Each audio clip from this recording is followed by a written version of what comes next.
नमस्कार, आप देख रहे हैं गुजरात प्रवासी न्यूज। मैं हूं आपका एंकर डॉक्टर आलोक कुमार द्विवेदी। अब बात एक ऐसी प्रेरणादायक खबर की जो उत्तराखंड के हरिद्वार से सामने आई है, जहां एक ग्रामीण युवा ने कृषि के क्षेत्र में अपनी मेहनत और नवाचार से नई पहचान बनाई है।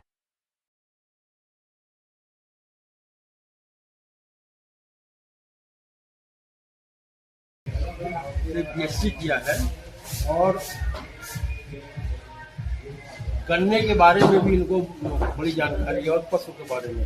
आप हमें बताइए इसके बारे में और अपना परिचय दीजिए। कहाँ पढ़ाई की आपने, कैसे आपको इसके बारे में, इसके माध्यम से आपको जागरूकता मिली, इसमें बताने का।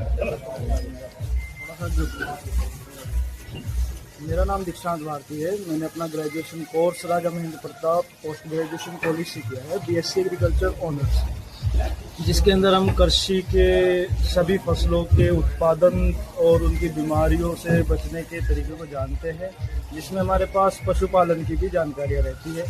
पशुपालन में नस्लों में सुधार करना, अच्छी नस्लों का प्रजनन करना और दुग्ध उत्पादन को बढ़ाना, इस सब से रिलेटेड चीज़ हम पशुपालन विज्ञान में पढ़ते हैं। तो ये एक हमारे गांव का डेयरी प्लांट है, जिसमें हमारे पास एचएफ की नस्लें हैं, होलिस्टन फ्रीजियन, जिनका जन्म स्थान हॉलैंड है, जो कि मिक्स ब्रीड है। प्योर ब्रीड को हमारी जलवायु में नहीं रखा जा सकता।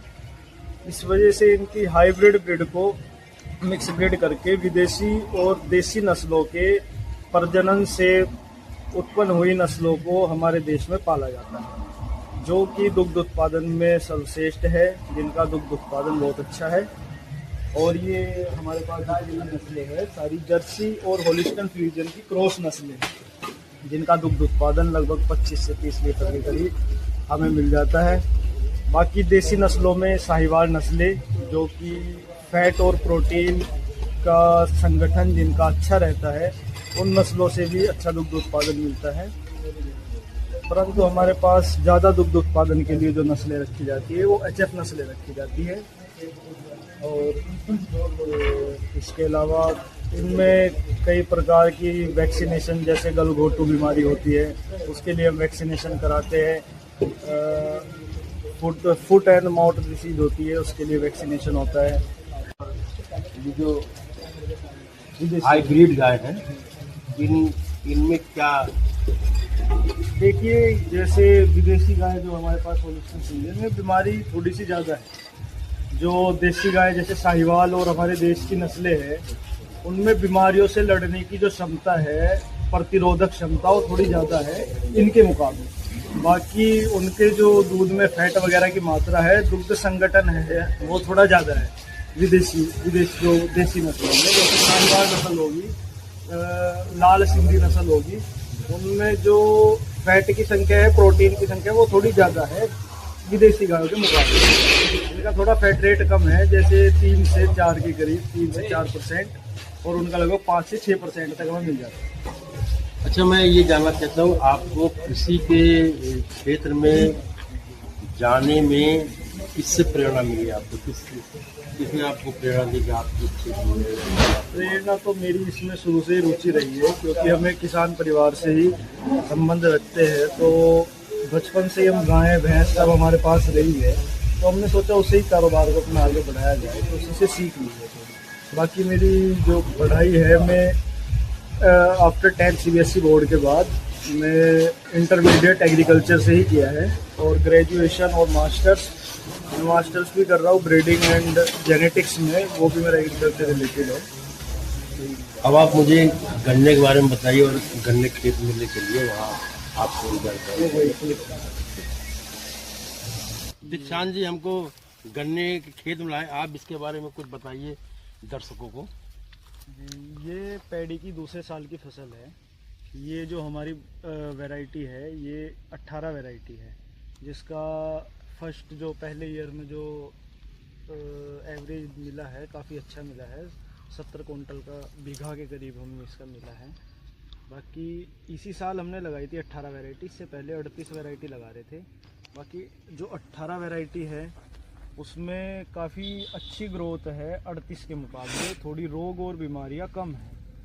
जैसे हमने पहले 38 जो वैरायटी लगा रखी थी उसमें पोका बोइंग जैसी समस्याएं बहुत शुरू से ही, और कितना ही पेस्टिसाइड का हम यूज़ कर ले, अब रेजिस्टेंट पावर इतनी बढ़ गई है शुगर केन में कि हम पहले होता था कि रॉकेट की दवाई आती थी पिरिफेनोफोस साइपरमेथ्रिन, उसकी सिंगल डोज से अगर हम सिंगल डोज एक खेत में लगा दी तो कीड़ा मकोड़ा तो समझो मिलता ही नहीं था।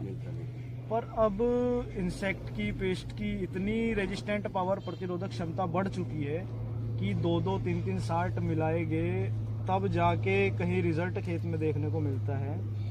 और उससे आपको भी, ये तो आपको पता होगा कि पोल्यूशन, वायु पोल्यूशन कितना ज़्यादा बढ़ रहा है। एयर पोल्यूशन उसकी पेस्टिसाइड की वजह से बहुत ज़्यादा बढ़ चुका है। तो इस चीज़ों को हम कंट्रोल करने के लिए साइंटिफिक मेथड जो देखते हैं वो ये देखते हैं कि अगर किसी वैरायटी में हमें ज़्यादा रोग बीमारियों की समस्या आ रही है तो हम नई वैरायटीज़ को लेके आए, नई वैरायटीज़ का उत्पादन करें, हाइब्रिड प्रजनन विधियों से नई ब्रीड तैयार करें या कुछ भी। पर इन वैरायटीज़ को जिसमें रोग की समस्या ज़्यादा है उनको तो थोड़ा कम ही करना चाहिए, क्योंकि इतना ज़्यादा पेस्टिसाइड का हम उपयोग करेंगे तो आने वाले हमारे लिए भी हानिकारक है और वो सभी के लिए, सभी जीवों के लिए भी हानिकारक है। तो इस चीज़ को देखते हुए पंतनगर में अभी मास्टर्स कर रहा हूँ प्लांट ब्रीडिंग एंड जेनेटिक्स में। मेरा लास्ट सेमेस्टर है, मेरी जो थीसिस है वो शुगर केन कंटेंट में है। तो हमने पंतनगर से जो वैरायटियाज़ बनाई है हाइब्रिड वैरायटी, उसमें से हमारे पास 24 वैरायटी हम लाए हैं। और इस बार हमारा ये है कि हम 24 वैरायटी ऐसी तैयार करें जिसमें से हम अपने क्षेत्र के किसानों को, तो इन जो रोग से बिल्कुल बोधित हो चुकी है वैरायटी, इनको ख़त्म करके कोई नई वैरायटियों का उपयोग करें, नई वैरायटियों को संचालन में लाए। तो इस करके हमने ये जो सामने आपको खेत दिख रहा है इसमें हमने नई वैरायटियाँ लगाई है और इनका जर्मिनेशन भी हमें काफ़ी अच्छा मिला है। जबकि इस बार आप देख रहे होंगे मौसम का, कभी ठंड कभी बारिश, वो चीज़ जर्मिनेशन में नहीं आ पा रही, पर अंकुरण काफ़ी अच्छा मिला है हमें। जो सोचा था कि कम होगा, काफ़ी अच्छा अंकुरण हुआ है।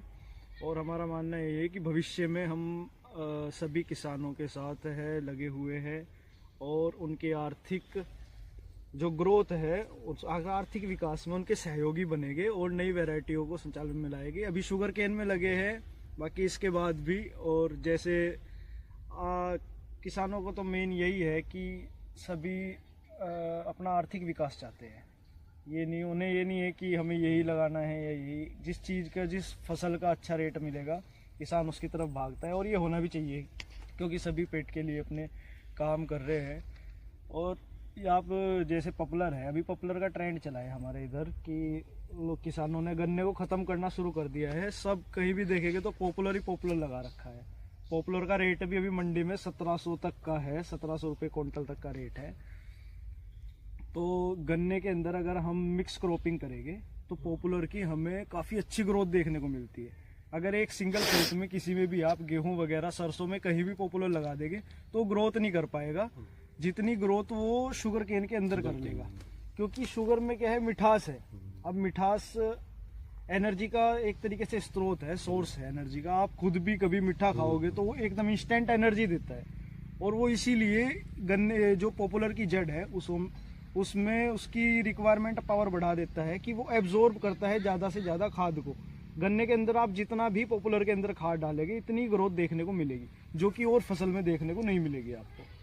अच्छा, एक चीज़ दीक्षांत जी, मैं अभी जो भारत और अमेरिका के बीच में जो एग्रीकल्चर पे हुई है, दिनेश भारती की यह उपलब्धि बताती है कि भारत का ग्रामीण युवा आज खेती को नई दिशा देने में सक्षम है। ऐसी ही सकारात्मक और प्रेरणादायक खबरों के लिए बने रहिए गुजरात प्रवासी न्यूज के साथ।